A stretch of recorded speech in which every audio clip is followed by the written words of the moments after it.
4 जून 2024 वो दिन जिस दिन भारतीय चुनाव का रिजल्ट आने वाला था, और ये वही दिन था जिस दिन नीट की परीक्षा का रिजल्ट भी चुपचाप से दे दिया गया। मगर ऐसा क्यों हुआ? आइए जानते हैं स्कैम के बारे में। ये सच में एक स्कैम था या फिर ये एक गलती थी? 23 लाख से ज़्यादा विद्यार्थी जिन्होंने इस साल नीट की परीक्षा दी, और ये वही विद्यार्थी थे जो काफ़ी लंबे समय से इस परीक्षा के लिए वेट कर रहे थे। इस परीक्षा को दिया, लेकिन इस परीक्षा के देने के बाद रिजल्ट तो कुछ और ही आया। वो रिजल्ट जो 14 से 15 तारीख को आने एक्सपेक्टेड था, लेकिन क्यों 4 जून को ही वो एकदम से दे दिया गया। जिस तरफ एक तरफ पूरे देश में जहां चुनाव के रिजल्ट के ऊपर सब ध्यान दे रहे थे, वहीं एकदम से नीट का रिजल्ट भी चुपचाप से दे दिया गया। क्या ये चीज़ें नॉर्मल थी या फिर इसके पीछे कोई स्कैम था? आइए जानते हैं क्या है नीट का स्कैम। नीट की परीक्षा पूरे भारत में नेशनल लेवल पे डॉक्टरी के लिए यानी कि MBBS के लिए कराई जाती है। MBBS, BDS, आयुर्वेदा, BHMS और इन ऐसे सभी कोर्सों के लिए युवाओं को नीट की परीक्षा देनी पड़ती है। ये वो परीक्षा होती है जिसको पास करके आप भारत के किसी भी अच्छे कॉलेज में एडमिशन ले सकते हैं और आगे अपना फ्यूचर डॉक्टरी में बना सकते हैं। लेकिन क्या हुआ इस बार हमारे सारे युवाओं के साथ? 23 लाख से ज़्यादा युवाओं ने इस एग्ज़ाम को दिया। नीट की परीक्षा टोटल 200 नंबर की होती है, 200 क्वेश्चंस की होती है, जिसमें से आपको 180 क्वेश्चन करना ज़रूरी है।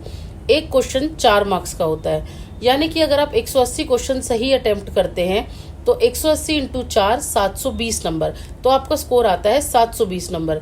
वहीं अगर आपका एक क्वेश्चन आप छोड़ देते हैं तो आपका स्कोर आता है 716 मार्क्स, और अगर आप एक क्वेश्चन गलत कर देते हैं तो -1 मार्किंग के साथ आपके मार्क्स हो जाते हैं 715।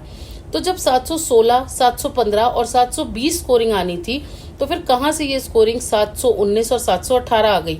इस रिजल्ट का चौंकाने वाले आंकड़े तो ये भी कहते हैं कि 67 लोगों को रैंक 1 मिलता है, यानी कि उनके मार्क्स आते हैं 720 में से 720, और उसके बाद रैंक 2, रैंक 3, रैंक 4 सब कुछ खाली है, यानी कि सीधी रैंक आती है रैंक 68। तो ऐसा कैसे हो सकता है? मतलब 68 लोगों को रैंक 1।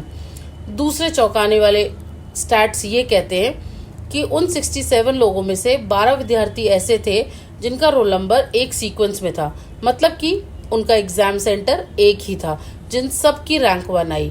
तो क्या ये बात नॉर्मल है या फिर ये बात पहले से पूरी प्लान थी और ये एक स्कैम था? कई सारे स्टैटिस्टिक्स ये भी बताता है, और जो पुरानी न्यूज़ है वो ये बताती है कि नीट की परीक्षा 5 मई को हुई, और 4 मई को इसी साल 4 मई 2024 को पटना पुलिस ने पेपर लीक होने की खबर की पुष्टि करी। पेपर लीक होने के बाद कम से कम 10 से 12 लोगों को पुलिस की गिरफ्त में लिया गया, और आज भी वो लोग पुलिस की गिरफ्त में हैं। और पुलिस का ये कहना है कि अभी तक पेपरों की मैचिंग हो रही है कि वो पेपर लीक हुए थे या नहीं हुए थे।